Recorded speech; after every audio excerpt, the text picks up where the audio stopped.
Hello everyone. कैसे हैं आप लोग? आज जो हम प्रॉब्लम सॉल्व करने जा रहे हैं वो बहुत ही वेल नोन प्रॉब्लम है और आपने ये प्रॉब्लम कहीं ना कहीं सुनी होगी। तो इस प्रॉब्लम का नाम है टू सम प्रॉब्लम। तो हम इसको जीएफजी वाले क्वेश्चन को करने जा रहे हैं। तो चलिए शुरू करते हैं इस क्वेश्चन को।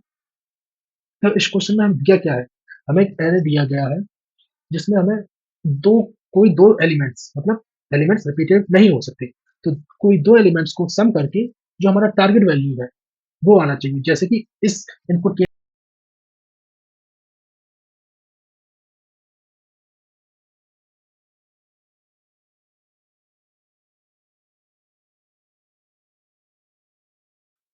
तो सॉल्व करने का सबसे पहला अप्रोच जो हम यूज कर रहे हैं वो है नेस्टेड लूप। नेस्टेड लूप में हम क्या करते हैं, हम एक लूप के अंदर एक और लूप लगाते हैं, एक लूप के अंदर दूसरा लूप लगाते हैं।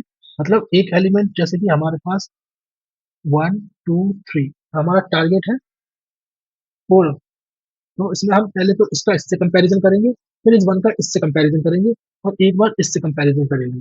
मतलब कि हम लूप के अंदर लूप लगा के उसे कंपेयर करते रहेंगे हमारे टारगेट वैल्यू से। अगर वो टारगेट वैल्यू हमें मिल जाती है तो हम कह सकते हैं कि जो हमारा टू सम का जो हमें आंसर चाहिए था बूलियन में ट्रू या फॉल्स, तो वो हमें मिल चुका है। अगर एलिमेंट प्रेजेंट होगा फोर तो हमें ट्रू मिल जाएगी। अगर यही अगर फोर की जगह एलिमेंट हमारा होता सेवन, तो क्या कोई भी कॉम्बिनेशन ऑफ टू एलिमेंट्स को करके हमें टारगेट वैल्यू सेवन मिल सकता है? तो इसका आउटपुट होता फॉल्स। मतलब कि हमें दो एलिमेंट्स को ऐड करके टारगेट वैल्यू नहीं मिलती। तो चलिए इसका कोड देखते हैं। इसका कोड है ये, जिसमें हमने दो एलिमेंट, तो ये इसका कोड है, आप देख सकते हैं। इसमें हमारे पास एरे और टारगेट वैल्यू दी गई है। उसके बाद हमने एन की वैल्यू की हेल्प से हमने लेंथ निकाल ली कि हमारी लेंथ कितनी है। उसके बाद हमने एक लूप लगाया है फोर का, उसमें हमने सम ले लिया जीरो और उसके अंदर एक और लूप लगा लिया। अब इसको हम कंपेयर कर रहे हैं, क्या array of element at I position plus array element of at J position is equal to target. अगर ये होता है इस कंडीशन में तो हमारा हम रिटर्न कर देंगे ट्रू। एल्स हमें आउटपुट, अगर ये सारी कंडीशन फॉल्स हो जाती है, हमें अपने एरे के अंदर कोई भी एलिमेंट नहीं मिलता है जो कि दो एलिमेंट सम करने पर टारगेट एलिमेंट मिलते हैं, तो हम रिटर्न कर देंगे फॉल्स। अब इसका दूसरा अप्रोच देखते हैं। इसका दूसरा अप्रोच जो हम यूज करने जा रहे हैं वो होता है शॉर्टिंग और टू पॉइंटर मेथड। शॉर्टिंग, पहले जैसे कि हमारे पास एरे दिया गया है one two four nine, one two three four, तो इसके बाद और हमें टारगेट चाहिए सिक्स। अगर हमें इसकी value target equal to six चाहिए तो कैसे हो सकता है? सबसे पहले तो हम इसे करते हैं शॉर्ट। शॉर्ट करके तो हमारे पास ये एलिमेंट एरे आ जाएगा वन टू थ्री फोर। इसे शॉर्ट करने के बाद हम इसमें यूज करेंगे टू पॉइंटर मेथड। मतलब कि एक आई और एक जे, दो वेरिएबल का यूज करेंगे। एक आई को रख देंगे हम अपनी स्टार्टिंग पोजीशन पे और जे को रख देंगे हम अपनी लास्ट इंडेक्स पे। फिर दोनों का एडिशन को हम कंपेयर करेंगे, क्या वो टारगेट के इक्वल है। अगर टारगेट के इक्वल है तो हम वही रिटर्न कर देंगे कि हमें हमारा आंसर मिल चुका है जो कि है ट्रू। और अगर नहीं होता है, अगर जो हमारा इसका सम प्लस इसका सम तो ग्रेटर देन होता है जो हमें चाहिए है, तो हम जे की वैल्यू को डिक्रीमेंट कर देते हैं।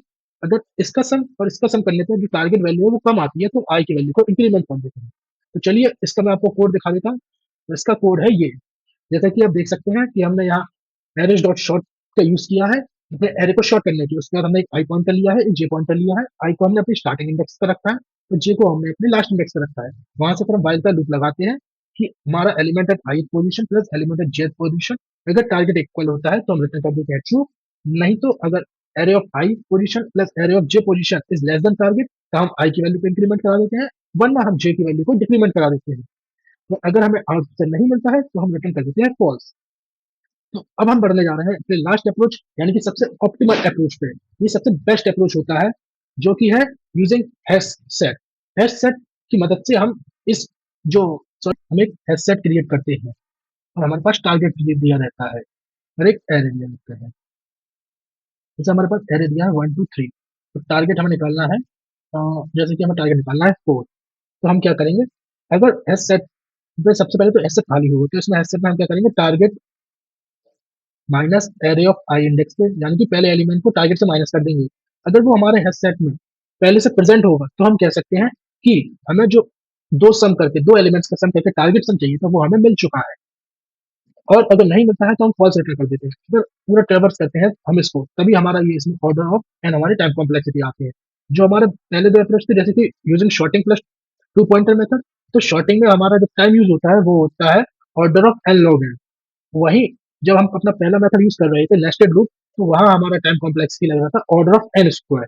तो अब ऑर्डर ऑफ n स्क्वायर से हमारा आउटपुट जो टाइम कॉम्प्लेक्सिटी है वो ऑर्डर ऑफ n आ चुकी है। तो ये रहा कॉम्प्लीमेंट लिया है, टारगेट वैल्यू को माइनस करते जा रहे हैं एरे ऑफ आई इंडेक्स से और उसे हेल्थ सेट में स्टोर कराते जा रहे हैं। अगर वो वैल्यू हमें मिल चुकी है तो हम रिटर्न कर देंगे ट्रू, वरना हम सेट में ऐड कर देंगे और लास्ट में जब हमारी ये आई का लूप खत्म हो जाएगा, अगर हमें ट्रू रिटर्न नहीं हुआ तो हम वहां जाके ये कह सकते हैं कि कोई भी दो एलिमेंट्स का सम करके टारगेट सम नहीं आ सकता है।